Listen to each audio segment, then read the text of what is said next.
Hi, welcome. I'm Monica Satcher with Love Ministries. It is a treat to have Jen Spry here with me today. She is a survivor of child sex trafficking and a national leader on the topic. She's trained in front of the UN, the Trump administration, nurses, doctors, police officers. She's highly qualified to help you understand what exactly child sex trafficking is, sexual abuse, and exploitation of children, how you can identify it, and how you can respond. So Jen, quickly, tell us your story. What happened to you and how did you become a victim of child sex trafficking? I was 8 years old when a stranger moved into my neighborhood. None of us knew what was going to happen next, but what did happen changed the lives of everyone. All of the children, the families, all of us, by meeting that man. He moved in next door, only 45 feet from my door, and every day I had to be at his house. Every day I had to climb up a 3-floor fire escape and go up to the 3rd story, go through a window that when it was cracked, it meant come in. When it was shut, it meant go home. Yet nobody knew. Every night I made it home for dinner. Every night my mom knew what my favorite cereal was, what pajamas I was wearing, even how my day was at school, but I was afraid to tell her what was happening every day right outside. From 3 o'clock to 6 o'clock, nobody was really looking, nobody was really wondering where the children were, and that's when it's happening. Are you aware, do you know where your children are every day between the hours of 3 p.m. and 6 p.m.? Because nationally in this country, that is the highest time of the day. The highest peak is at 3:30 every day that children are being sexually abused, trafficked, and terrorized. Are you aware of what's going on? Or do you think your child's just next door playing outside? And that's what we want to talk about today, because 1 in 3 girls and 1 in 9 boys are sexually abused before the age of 18 in the United States of America, and this is not okay. And it's usually someone they know or someone at school or a relative. And so you may think, my child's safe, that's not going to happen, and I have open conversations. My kids tell me everything. If you hear Jen's full story, she even knew it was wrong. And so when he started to approach her and want to exchange gifts, and she knew about stranger danger. She knew about, going to the end of the yard and only being allowed to go there. And she followed those rules. But these predators, they have a process that's called grooming. And they groom children. And they know what their weaknesses are, what their desires are, and they exploit them. And so I want you to learn what that looks like, what it sounds like, and how you can identify it. And then we're going to talk about how you can talk to your children to keep that dialogue going, to know where your children are and what is happening to them. So Jen, can you please tell us more about the grooming process and what that means and what it looks like? Yeah, Monica makes a really good point. These predators are savvy on how to listen and how to look. See, that's what they're doing to find their next victim, their next prey. They're listening to what does a child need. If you listen to a kid, you can find out what they want, what they need, what their interests are, even what their hopes and dreams are. And that's what they prey on. They offer these things in exchange. There's always an exchange. So I knew not to talk to strangers. I knew not to take money, candy, gifts, or anything like that. But the exchange, the grooming process happens so gradually. It happens where, the very first time we helped the guy out and he kept saying, oh, you helped me, you did this, and kept telling me that, we earn these things, or that, oh, how can I return the favor? And every time he kept saying, how can I return the favor? It was like I had earned something, like the guy owed me something, which clearly was not the case. It was part of the grooming process to lower my sense of inhibitions, meaning that my fear of him being a stranger. He no longer felt like a stranger when it felt like I had done something for him, we had helped him, and now he owed us, lemonade, cookies, money, whatever it was. There was always an exchange. So a lot of times if your children come home with new gifts or money, she had an exchange with her neighbor just to take a picture with her clothes on a park bench in the public. See, he was desensitizing her and making it normal, and gave her a lot of money, and she was buying candy for every kid in school. And so a conversation with your kids, just saying, hey, if you have a friend, they have a lot of money all of a sudden, or gifts, or new friends, or they're bragging about going to fancy places or having fancy gifts, have those conversations, recognize those signs. It's so simple to see when you know what you're looking for. And the familiarity is the issue because she knew not to talk to strangers, but he was a neighbor. They were looking for a dog. It made sense. A lot of women work for traffickers and they lure girls in. And so when you think of another woman coming up to a child and, she looks completely harmless, looks like one of your mom's friends, and she begins an exchange, it's easy for them to fall into that. You need to talk to your children about these kinds of things and tell them, hey, someone that might want to hurt you can look like mommy's friend, can look like daddy's friend. They might be saying, I lost my dog. My 2-year-old ran around the corner. Can you help me find them? Just bring up different scenarios and talk about it and tell them to never, even if it seems comfortable or they said, mommy said to pick them up, to never do that. Is there anything you want to add to that? Monica, you make a really good point about how everyone it seems so normal. These traffickers blend in because they look normal and they act normal. I just went to a sporting event for my little nephew, and just walking outside of the gymnasium where everyone's playing ball and wrestling and stuff like that, there was a father out there with a little kid, and he started asking another little kid which way to the bathroom. And the little kid was like, oh, it's down the hallway. And he's like, oh, can you just show us which way? It was a father with a little kid asking another child. Now, what I say is a really important thing is that adults should not ask children questions. It's an inappropriate boundary. If you're in a grocery store line and someone says, oh, how old are you? Or, and your mommy's right there and stuff like that, that's a very different scenario than a stranger, an adult, asking a child a question. I always tell children, go say, let me go ask my parents. Let me go ask my parents, because you just don't know. I know in that case, it was something innocent because I kept guard and looked around outside and outside that little gymnasium and stuff. But it could have been something that happens that fast that guy with some little kid sees another little kid and has them walk to the bathroom, and then kids go missing or someone got abused. It's that familiarity, the commonplace practice. But are there boundaries? Are there healthy practices that we can do that would make a difference? Adults should not ask children questions. Teach your child that if a stranger does ask a question, come back and say, let me ask my parents. And then let your child get the parents to give the answer. Because even if it's an innocent question, it's not worth it. Always have them come back to you and have them comfortable talking to you.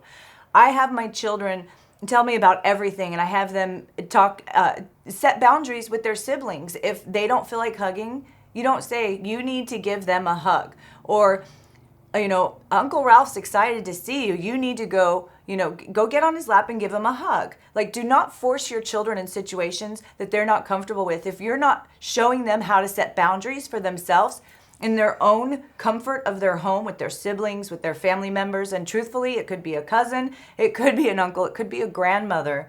I've had that happen, abusing your child. So respect those boundaries. If they don't want a hug or a kiss, or they don't want to get on a lap, and if it's pretty consistent, then I would have a talk to him about it. How come you don't want to get on Uncle Ralph's lap? They don't understand the terminology of, he inserted his finger in my vagina. And I know that's vulgar, but I'm telling you, children don't know that. They don't understand what's happening to them. I had a gal who was molested as a child, and she said, so-and-so kissed me. He performed oral sex on her as a little girl. And her mother's like, okay, well, what's the big deal? But you have to just dig a little deeper. You will have a fuzzy feeling. Your gut tells you when things are off. If you're a believer, the Holy Spirit is telling you when things are off. So ask more questions and don't make it weird, because if they're already hesitant to come with you, to come talk to you, and they mention something and you're like, what? They're like, okay, I was right. I can't talk to them. Make it no big deal, even if you're freaking out inside, okay? And if they come tell you about something that happened at school and it's harmless, you want them to know, wow, really, thank you you want to respect the fact that they came to you so they feel comfortable coming to you. Keep that dialogue open. Always ask questions and let your children learn how to set boundaries, then you respect those boundaries also. Yeah, Monica makes a great point. We talk about this all the time about having open lines of communication. So, talking with children, we're saying, like, I don't care if the children are in a water fountain line and you have a substitute teacher that Mrs. So-and-so came and moved me out of the line. If an adult physically touches a child, I want your child to get in the habit of, if someone physically touches a child, to let you know. Now, this can be normal play, normal practice and normal everyday stuff. Like the substitute teacher moved us and put us in a different line. But did she move you by your arms or by your shoulders and put you in a different line?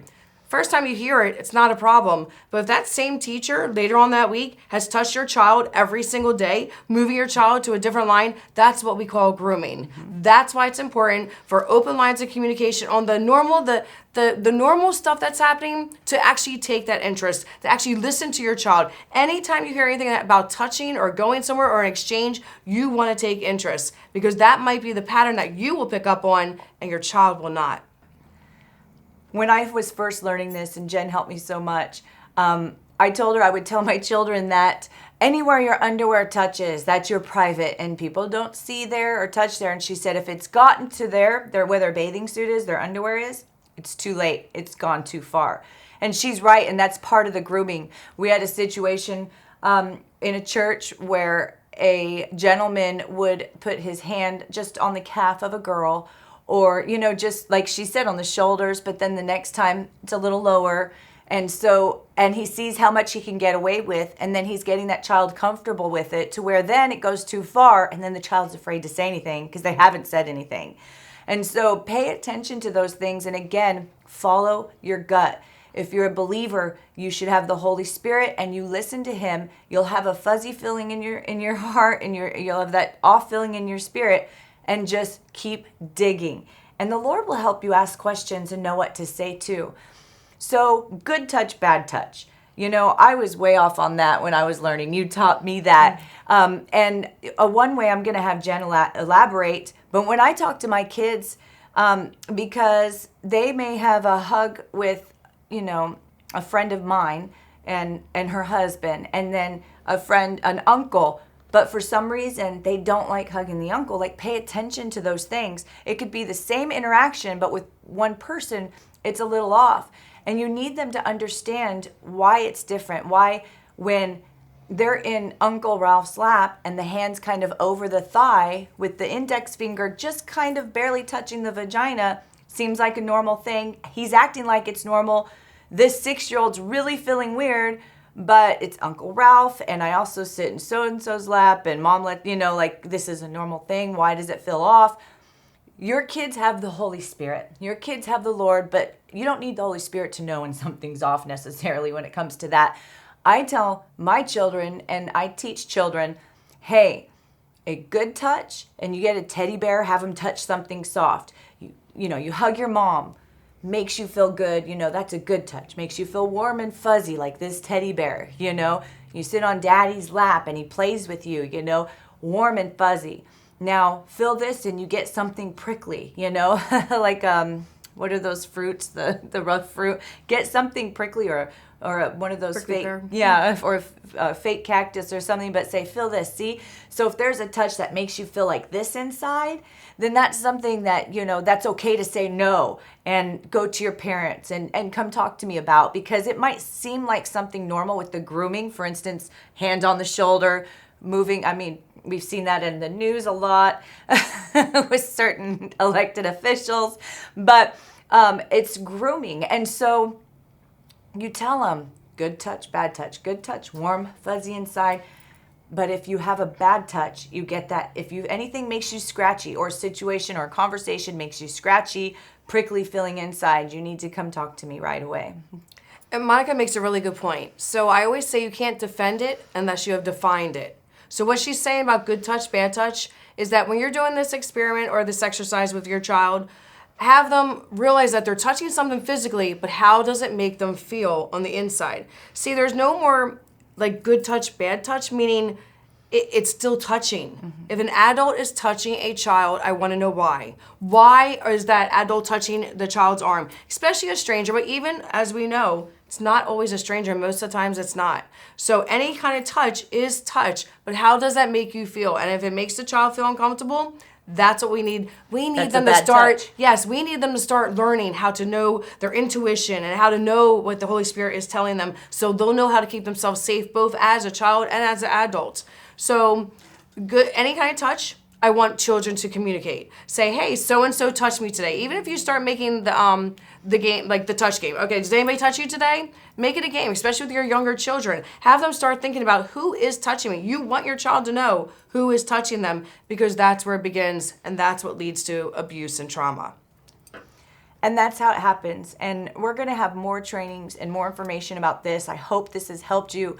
But I don't want to leave without explaining to you how to respond when this happens. First of all, if you're a teacher, if you're a pastor, a church member, or, in a situation where you have heard, or a student or a child, someone comes to you and tells you that this happened. For instance, the story with, so-and-so kissed me. Okay? You need to take it serious.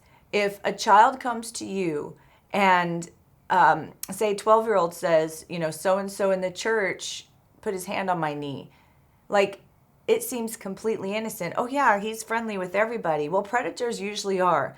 Predators are usually the most liked person because they're masterminds at manipulating and reading people and being everyone's friend. They come through for everyone.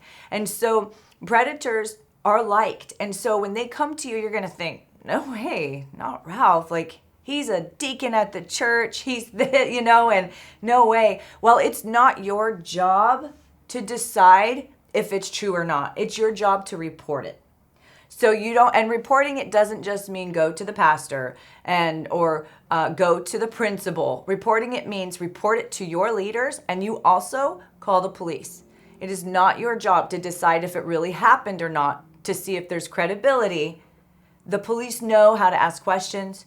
They know what to look for. So don't assume that just because this guy's really nice and really liked, it couldn't have happened. They're miscommunicating. A kiss means nothing. In that case, it was oral sex on a child. So you're not qualified. Report it to your leaders. Report it to your spouse. Report it to the police.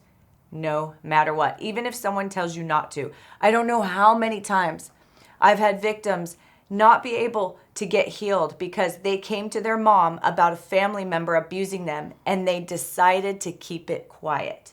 There's no justice there. And then what you're doing is enabling that person to continue to abuse children because they either, they either quit or die. Yes. Or they die or go to jail. Go to jail or die, or they're still doing it.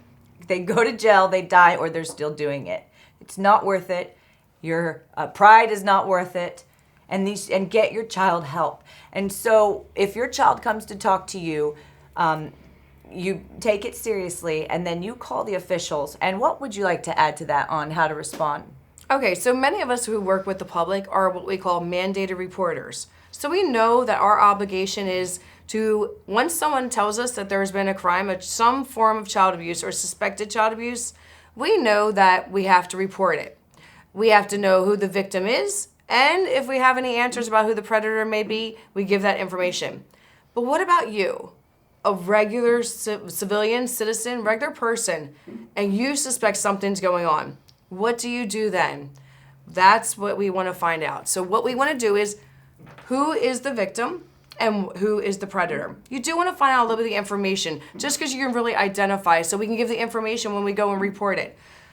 It's not our job, as she had mentioned, to decide whether or not it's true or not. See, we don't want to muddy the water. We don't want the child to give us one story and then someone has another story, because what happens is, if it does go forward as a case, that will muddy the water and muddy the case. So we want to just get the idea and the information of who, when, where, what, and really in the most simplest of terms, and then hand that over in our report. Now, let's talk about preventive questioning. This is really important because we don't usually discuss this. Preventive questioning works that a scenario. Talk with your own child. A lot of times what I see, it works the best, is I won't ask a kid directly, did someone touch you? Did someone do anything? Mm-hmm. Because then it puts everyone gets on the defense. Mm-hmm. They're on guard. What's mom and dad's like, I would kill someone if someone did that. That's the last thing your child wants to know. After they've already been abused, they're already trauma, they're already having their nightmares at nighttime, they don't know what to do about it, they want to come forward, but dad's going to go to jail, mom's going to be upset. Like, the fear of the unknown keeps adults in bondage. Imagine what it does to a child. So what I always like to do is ask a little kid, like, hey, if something was happening to little Susie next door, I pick someone smaller or more vulnerable than your actual child. I don't care if you're talking to your daughter or your son, just someone smaller, more vulnerable that you know that they would feel protective about. If something happened to Susie, like if somebody touched Susie's arm, and you can start out in the most nonchalant way just to see what your child's thinking. Do you have those open lines of communication? If I said that somebody was touching Susie's arm yesterday at the bus stop, the next day, what do you think Susie should do? You want to hear from your child, did Susie tell her mom that adult or that stranger touched her? It's a very good question. Did Susie tell her parents? Her parents could pick up the pattern where Susie may not. I don't know. But a couple days later, that guy touched Susie's leg a little bit higher up. Your kid's looking uncomfortable because your kid's thinking about every scenario, every time they've ever seen that, felt that. See, kids don't think it fully through, but they feel it. They feel it through. So they're thinking about any time it's ever happened to them or if they've ever seen that. And at that point, that's when you can say, if somebody touched Susie on her leg and Susie felt uncomfortable, it was that bad touch that we were talking about, what should Susie do? See, what you're looking for is the answer that your own child gives. That answer is the transparency, the honesty, and the truth. And it's really a reflection of the relationship you have with your child. If your child says, I think Susie should tell her parents, okay, great. Then what? It's all about expectations. To set, for any of us, I'm more comfortable if I know what to expect because I know how to prepare for it. So, well, when Susie does tell her parents, what do you think her parents are going to do? I want to know what's her mom going to do, what's her dad going to do. What do you think Susie's dad, oh, he said he'll go and kill them and did it. Like, because that's what parents say so fast and so often. We know how, parents feel about that for real. But the thing is, to open up lines of communication, we have to say, okay, if Susie, tells her parents, what do you think her dad should do? What would you want her dad to do so Susie knows she's safe and comfortable? Her dad should call the cops. Should her dad stay with her to protect her? Yes. Do you think Susie should see that guy anymore? No. Okay, what do you think Susie's mom's going to do? See, really what you're hearing, all the answers about Susie is really what your child needs from you. And this is really important because by setting that expectation, after you find out what's best for Susie, you have to then say to your own child, this is what I would do for you. Because a lot of times it's not a matter of if, it's a matter of when. Will you be prepared? Will your child be prepared? More importantly, can we prevent it? If you have this conversation and say, if this was you, and if that stranger, that neighbor next door touched your leg, what do you want mommy to do? Would you want mommy to do the same thing Susie's mom did? Hold Susie, hug her, and tell her it's going to be okay? Would you want your dad to do the same thing Susie's dad did? Call the police and make sure we're all okay and that bad person goes away? See, what you're really finding out is what your child would need from you and what you need to do. Prevention. Prevention isn't just about learning, it's about asking. Wow, that was so good. Thank you, Jen. That was important. And just to recap, have open dialogue with your children.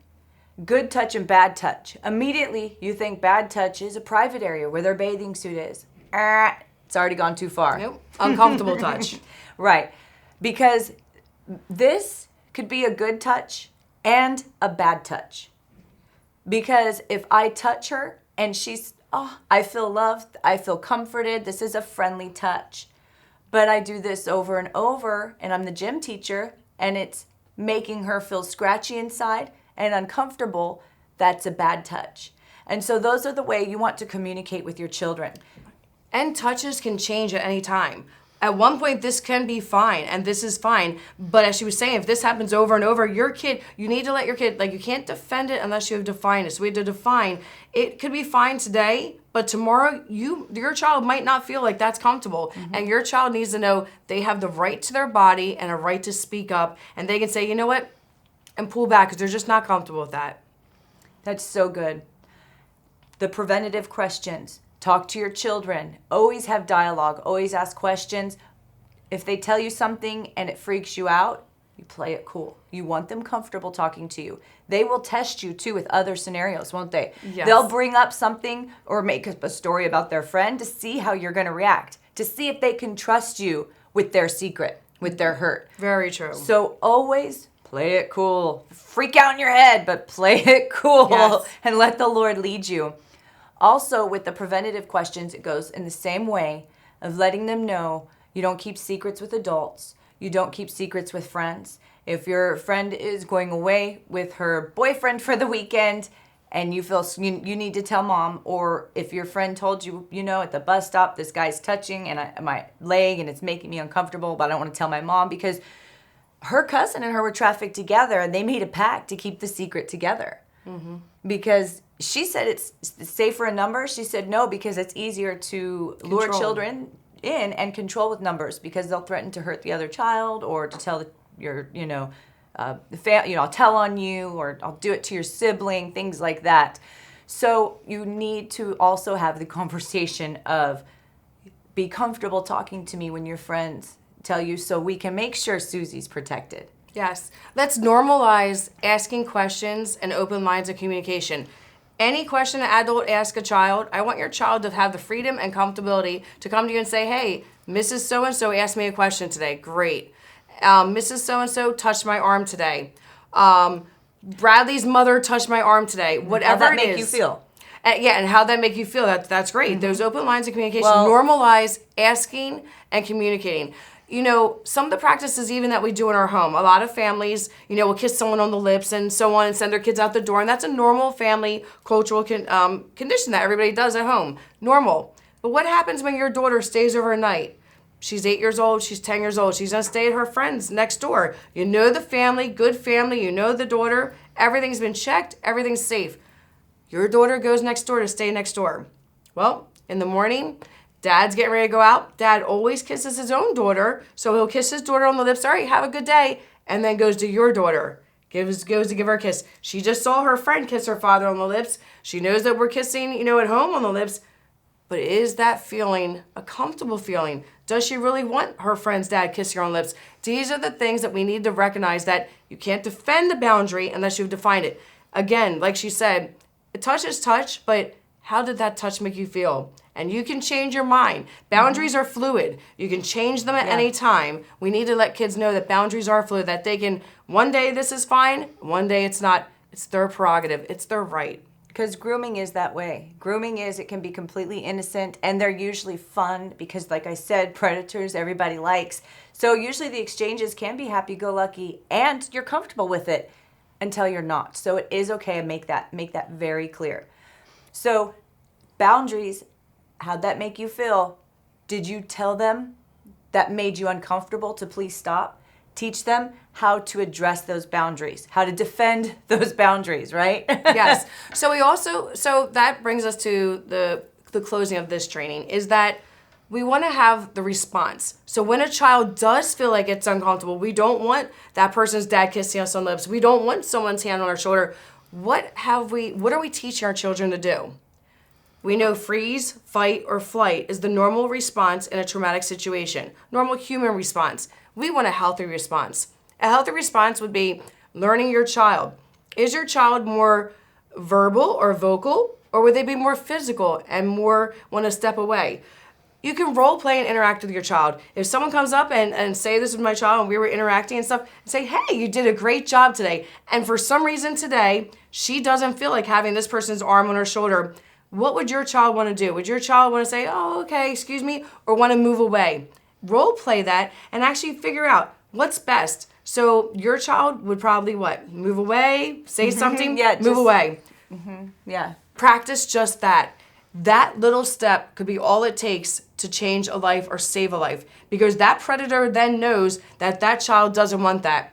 There's so many little kids who are never taught that or have already been abused that will do nothing. And even with all the fear going on and uncomfortability right now she's feeling, she will do nothing and she'll freeze. And that's what the predator is preying on. That's what they're counting on. When a child will say something like, excuse me, or pull away or back up, they're expressing a boundary, a healthy boundary with a healthy response.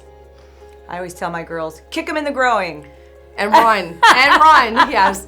But for real, you need to teach them how to respond. Yes, and even if it's an adult and you need to bring a correction to an adult, please don't put your hand on my shoulder. That's okay. And I always tell my kids, I will back you up. Yes, yes. Well, if you have any questions, comments, or if you are wondering if there's a situation that you think might be an abusive situation and you'd like prayer, Please go to our website, actsofloveministries.info, and reach out to me. jenspry.org, she's going to be having a wonderful book coming out. And so if you sign up for our mailing list, you'll get the updates on that. Thank you so much for joining in.